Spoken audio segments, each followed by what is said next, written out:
भाग्यफल। मैं हूं आपके साथ चंद्रश्री राजपूत। आज भाग्यफल में हम बात करेंगे मंगल दोष की। कहा जाता है कि मंगल दोष होने से विवाह होने में काफी परेशानी होती है और देरी होती है। अगर विवाह हो भी जाए तो विवाह के बाद भी वैवाहिक जीवन सुखी नहीं रहता। कई तरह की परेशानियां जीवन में लगी रहती है। इसलिए विवाह से पहले ही जान लीजिए कि क्या कुंडली में मंगल दोष है या नहीं, और अगर मंगल दोष है तो ज्योतिष उपायों की मदद से इसके प्रभाव को कैसे कम किया जा सकता है। मंगल दोष से डरे नहीं। ज्योतिष शास्त्र में मंगल ग्रह को ग्रहों का सेनापति कहा जाता है। इसे उग्र ग्रह माना गया है। कुंडली में मंगल की दशा अगर खराब हो तो इससे मंगल दोष होता है और व्यक्ति को कई तरह की परेशानियों का सामना करना पड़ता है। ज्योतिष के अनुसार किसी व्यक्ति की जन्म कुंडली में मंगल ग्रह के कुछ निश्चित भाव में होने से मंगल दोष बनता है। मंगल जब किसी व्यक्ति की कुंडली में पहले, चौथे या सातवें, आठवें या 12वें भाव में बैठा होता है तो इससे मांगलिक या मंगल दोष बनता है। इसी बारे में आज हम ज्यादा जानकारी लेंगे। हमारे साथ जुड़े हैं ज्योतिष परिषद एवं शोध संस्थान अध्यक्ष ज्योतिषाचार्य डॉक्टर पुरुषोत्तम कौर जी। आचार्य जी, बहुत स्वागत है आपका। जी धन्यवाद। श्री राम जय राम, जय जय राम, मेरे राम की जय हो। तो अगर आपके मन में कोई सवाल या शंका है, आप हमारे साथ जुड़ सकते हैं। नंबर पर आप कॉल कर सकते हैं 012071538787, 012071533826। इन नंबर पर आप जुड़िए और ज्यादा से ज्यादा कॉलर्स आज हमारे साथ जुड़े, इसी की हम उम्मीद करते हैं। आज का जो हमारा विषय है वो है मंगल दोष को लेकर। आचार्य जी, बहुत सारे लोग हैं, शायद बहुत सारे ही लोग होंगे जो मंगल दोष को लेकर डरते होंगे, क्योंकि कुंडली में किसी का मांगलिक होना तो उसे लगता है कि ना तो कभी उसकी शादी होगी और शादी के बाद भी कलेश बढ़ते रहेंगे। तो ऐसा क्या उपाय है, अगर किसी को पता चले कि वो मांगलिक है, मंगल दोष है उसे, तो कैसे निवारण हो सकता है इसका? देखिए चंद्रश्री जी, मंगल दोष के जो लक्षण हैं वो दिखने लग जाते हैं। जो मंगलिक होता है उसको मंगल दोष के लक्षण दिखने लगते हैं। लक्षण क्या होता है कि विवाह की बच्चे विवाह योग हो जाते हैं और विवाह की तैयारी कर रहे होते हैं, मगर विवाह नहीं बैठता है, या फिर रिश्ते होकर के टूट जाते हैं। तो ये जो है उसके लक्षण वो दिखाई देते हैं।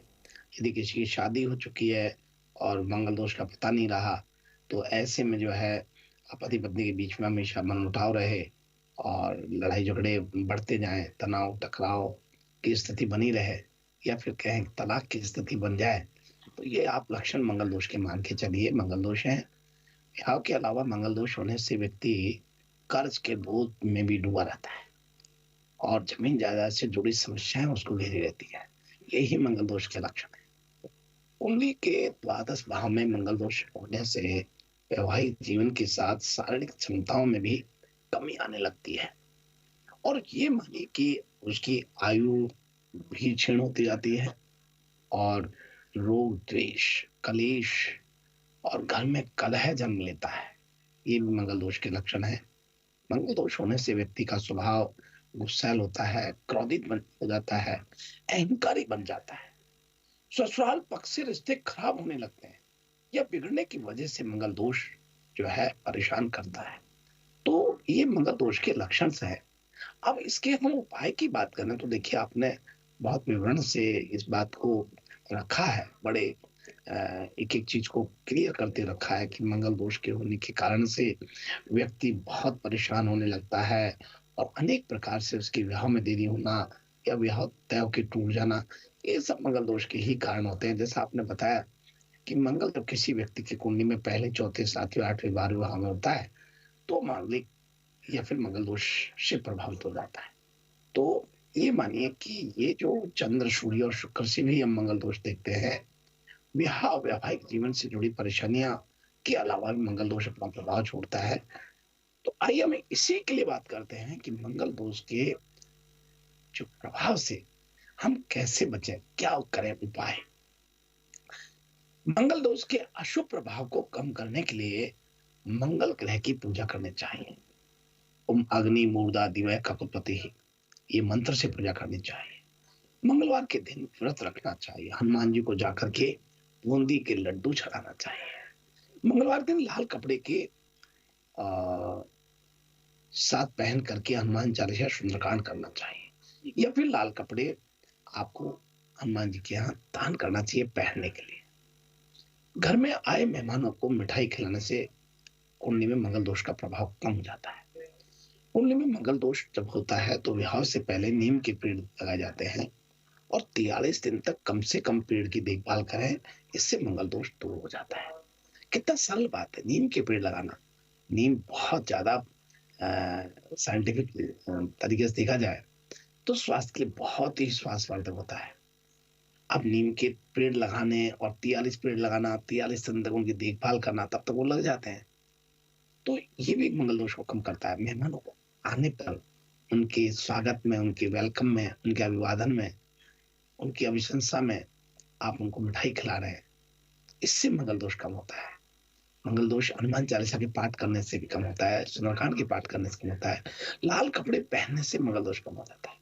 तो ये छोटे-छोटे उपाय हैं जिनको कर के आप मंगल दोष से निजात पा सकते हैं। खास तौर पे मंगल दोष शादी-ब्याह के अलावा स्वभाव से भी गुस्सैल बना देता है, क्रोधित बना देता है, अहंकारी बना देता है और बहुत अपनी बात को अलग ढंग से कहने का एक तरीका उसमें आ जाता है। तो इसलिए बहुत छोटी-छोटी बातें हैं जो आपने आज रखी है और मैंने दर्शकों के साथ में शेयर करना उचित समझा कि इस तरह से करते हैं तो आपको लाभ होता है। आपने बहुत अच्छा प्रश्न रखा। आपको बहुत मंगल शुभकामनाएँ। जी, और इसी के साथ कुछ कॉलर्स भी हमारे साथ जुड़ने लगे हैं। आचार्य जी, एक-एक करके कॉलर्स को ले लेते हैं। पहले कॉलर जो हमारे साथ जुड़े हैं, अपना नाम और अपना सवाल बताएं। हेलो पंडित जी, जी, राम राम। राम, राम जी। पंडित जी, मैं ये जानना चाहती हूँ, इस बार जो तिजोरी में रखने के लिए पोटली बनाई है इस साल, वो रखें, लेकिन जो पिछले साल बना के रखी थी उसका क्या करना है? देखो पोटली जितनी बना के रखे जाओ, उनको सबको रखे जाओ। अब पोटली पिछले साल रखी तभी तो इस बार हमने और ज़्यादा अच्छी पोटली बनाई है और इस बार जो पोटली रखेंगे, तो अगली बार फिर दोनों से ज़्यादा रखेंगे और फिर तीनों के बाद में फिर और ज़्यादा। तो इसको अपने तिजोरी में रखिए और इसको बढ़ने दीजिए, कोई दिक्कत नहीं और बहुत मंगल शुभकामना आपके लिए। अगले कॉलर की ओर बढ़ेंगे। अगले कॉलर जो हमारे साथ जुड़े हैं, अपना नाम और अपना सवाल बताएं। आचार्य जी, आपको मेरा नमस्कार। मैं सुरेंद्र बोल रहा हूँ सुजानगढ़ से। जी नमस्कार, बहुत-बहुत मंगल आपके चरणों में मेरा शुभकामना। सतत नमस्कार है। आयुष्मान कैसे आपके हैं चरणों आप? में मेरा सतत नमस्कार है। चंद्र शिव जी को भी दिवाली का नमस्कार है। जी, और मैं ये 8 जुलाई 1954 सुबह 6 बजे का समय, जन्म स्थान है रतनगढ़। तो मैं ये पूछ रहा हूँ आचार्य जी, धनतेरस के दिन मैं पहुंचा था, रात को 9 बजे पहुंचा था, रात को 9 बजे। तो मैं उस दिन कोई चीज खरीद नहीं सका था क्यों बहुत लेट हो गया। तो मैंने उसके दूसरे दिन तेरस चल रही थी तिथि, उसके अंदर जो चीज खरीदी है, साथ में की रुद्राक्ष खरीदा है मैंने। और ये चांदी के कुछ होते हैं वो दिवाली के दिन खरीदे हैं। तो ये अच्छा रहा या नहीं रहा, इसके बारे में जानकारी दें। और हमारी ये रिकॉर्डिंग क्यों काट देते हैं, ये समझ में नहीं आता है। देखिए आपका बहुत मंगल शुभकामनाएं हैं। मैं आपको बता देना चाहता हूँ कि भगवान की कृपा से घर में धन वैभव और स्वास्थ्य की वृद्धि देने वाली कुबेर भगवान की पूजा के दिन आपने नहीं खरीदा, पर आपका भाव कितना था कि आपने दूसरे दिन खरीदा। बिल्कुल खरीदना चाहिए। धनतेरस दूसरे दिन था तो धनतेरस पर सोना, चांदी, तांबा, अन्य धातु खरीदना बहुत शुभ होता है और धातुएं माता लक्ष्मी को बहुत प्रिय होती हैं। इन्हें खरीदने से घर में सुख समृद्धि और सकारात्मक ऊर्जा का वास होता है। इसलिए आपने ये खरीदा, बहुत अच्छा किया। और झाड़ू तो निश्चित रूप से खरीदा होगा क्योंकि आप बड़े समझदार व्यक्ति हैं और ये आपके लिए बहुत शुभ रहा है और ये शुभ रहना भी चाहिए। धनतेरस के दिन नमक खरीदने से दरिद्रता से छुटकारा मिलता है, इसलिए घर में सुख समृद्धि का आगमन होता है। इसके अलावा रोगों से भी छुटकारा मिल जाता है। धनतेरस पर नमक जरूरी होता है खरीदना। और ज्योतिष शास्त्र के अनुसार चलें तो धनिया का संबंध बुध से होता है, जो व्यापार और धन को प्रभावित करने वाला होता है। इसलिए धनतेरस को शाम के टाइम धनिया भी खरीदने की परंपरा रही है। हमारे वेद भी कहते हैं ये जहाँ धन संपत्ति में वृद्धि करने वाला धनिया जरूर लेना चाहिए। तो ये छोटी छोटी बातें हैं जिनको आप करें और बहुत ही आपने किया है, इसके लिए बहुत मंगल, आपको शुभकामनाएं। और बर्तन, चांदी के सिक्के, समृद्धि के लिए झाड़ू, श्रीयंत्र, गोमती चक्र आदि धनतेरस पर खरीदे जाते हैं। जो आपने खरीदे हैं, आपको बहुत मंगल शुभकामनाएं। जी, अगले कॉलर की तरफ बढ़ेंगे। अगले कॉलर जो हमारे साथ जुड़े हैं, अपना नाम और अपना सवाल बताइए। मैं अपने बेटे के बारे में पूछना चाहती हूँ। जी जी, मैं अपने बेटे के बारे में पूछना चाहती हूँ। हाँ बोलिए जी, बोलिए, आपकी आवाज हमें मिल रही है। उनकी डेट ऑफ बर्थ है 5/1/83, जी 9:40 9:45 AM 5183 जयपुर। जी, जयपुर। जानना क्या चाहते हैं आप? तो उनकी कैरियर और स्वास्थ्य के बारे में पूछना चाहती हूँ। देखिए, आपका बहुत स्वागत है हमारे भाग्यफल कार्यक्रम में। इनको शनि की महादशा चल रही है, शनि का अंतर चल रहा है, बृहस्पति का प्रबंधन चल रहा है। तो इनका शनि उच्च का लाभ घर में बैठा है, थोड़ा स्वास्थ्य इनका कमजोर रह सकता है और धन की स्थिति तो ठीक रहेगी, लेकिन स्वास्थ्य थोड़ा परेशान कर सकता है। और तो यहाँ का शुक्र और बुध लक्ष्मी नारायण योग भी बना रहा है। बहुत ही श्रेष्ठ व्यक्ति रहेंगे, बड़े श्रेष्ठ विचारधारा के साथ जीवन जीने वाले हैं और आपकी तरक्की, घर की उन्नति का एक हिस्सा बन के रहेंगे। और इनके लिए यदि आप कर सकते हैं तो गुरुवार के दिन इनके हाथ से केले गाय को खिलाने के लिए आप कहें, अनुकूल फल प्राप्त होने लगेंगे और अपनी क्षमताओं से बाहर जाकर के और लाभ प्राप्त करने लगेंगे। बहुत मंगल शुभकामनाएं। सर्वाधिक प्रभाव देने वाला शनि इनको जो है महादशा और शनि उच्च का है, जो बहुत लाभ देता है। तो आप ये करिए, आर्थिक अनुकूल परिस्थितियां मजबूत और स्ट्रॉन्ग बनाते हैं। और चूंकि शनि तुला राशि में बैठा है तो ये बहुत इनको स्ट्रॉन्ग बनाता है। जी, अगले कॉलर का रुख कर रहे हैं। अगले कॉलर जो हमारे साथ जुड़े, अपना नाम और अपना सवाल बताएं। हेलो जी, जी, हेलो जी, मेरा नाम यशपाल है जी, जी। हमारा पोता है, उसकी जन्म तिथि है 22 जुलाई 1995, रात 11:57। जी। उस पर पंडित कर्जा बना रहता है।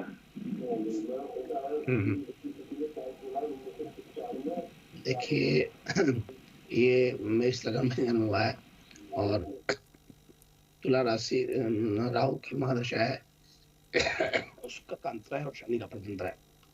तो राहु इनका यहाँ बहुत अच्छे से मजबूती से इनको 7वें घर में बैठा है। कर्जे की स्थिति, चूंकि राहु में शुक्र का अंतर है, शनि का प्रबंधन है, तो कर्जे की स्थिति रहेगी, लेकिन ये आप ज्यादा कर्जा नहीं सहन करना पड़ेगा। 8/4/2025 के बाद से कर्जे में राहत मिलेगी और इनको ऋण मोचन मंगल स्तोत्र के पाठ करने के लिए आप प्रेरित करें।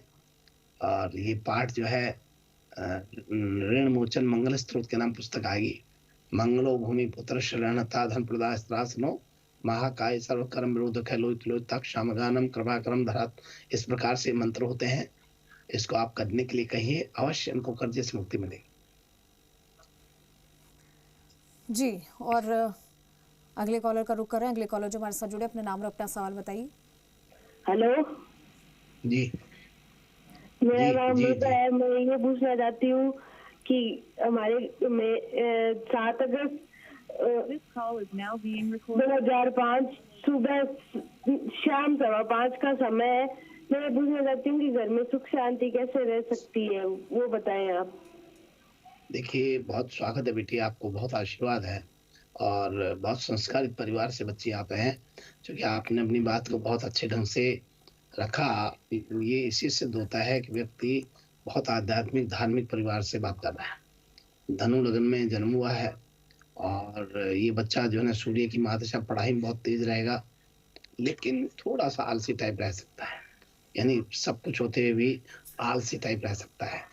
ये 2 बहन भाई होते हैं और 2+1 और भी होता है। 2 बहन भाई होते हैं और ये बच्चा बहुत इंटेलिजेंट और स्वस्थ और प्रसन्न रहने वाला है। पढ़ाई में बहुत चतुर रहेगा। तो आपको बहुत मंगल शुभकामना है। आप इनको यदि कर सकते हैं तो नियमित रूप से इनके हाथ से सप्तधान पक्षियों को डलवाना शुरू कर दें, बहुत लाभ होगा। बहुत मंगल शुभकामना है बेटी। जी आचार्य जी, अब वक्त हो गया है आज का राशिफल जानने का। तो आइए, इसी क्रम में हम बात कर रहे हैं मेष राशि से। आज मेष राशि के सभी जातकों का दिन सामान्य रहेगा। ऑफिस में कार्यों का बिजी शेड्यूल भी बना रहेगा। प्रॉपर्टी से जुड़े विवाद सुलझ जाएंगे। आज कर्ज से मुक्ति मिलेगी। बिजनेस के मामले में थोड़ी सावधानी बरतें और सोच समझ करके डिसीजन लें। आपके लिए बहुत आज का दिन महत्वपूर्ण रहेगा। और इसी क्रम में हम बात करते हैं वृषभ राशि वाले लोगों की। आज पारिवारिक जीवन की दिक्कतों को इग्नोर ना करें। अगर जरूरत हो तो परिजनों की सलाह जरूर लें। कोई बड़ा रिस्क ना लें। आज आपको अटका हुआ धन वापस प्राप्त होने के संयोग दिखाई दे रहे हैं। पार्टनर से सपोर्ट आपको मिलेगा। आज मन बहुत प्रसन्न रहेगा। अब बात कर रहे हैं मिथुन राशि वाले सभी दर्शकों की। आज आपके सभी विवाद सुलझ जाएंगे। प्रोफेशनल लाइफ में कड़ी मेहनत का फल आज आपको प्राप्त होने वाला है। आर्थिक स्थिति में सुधार आएगा। धन का आवक बढ़ेगा। परिजनों के आशीर्वाद से रुके हुए कार्य आज बनने लगेंगे। और अब बात कर रहे हैं कर्क राशि वाले लोगों के लिए।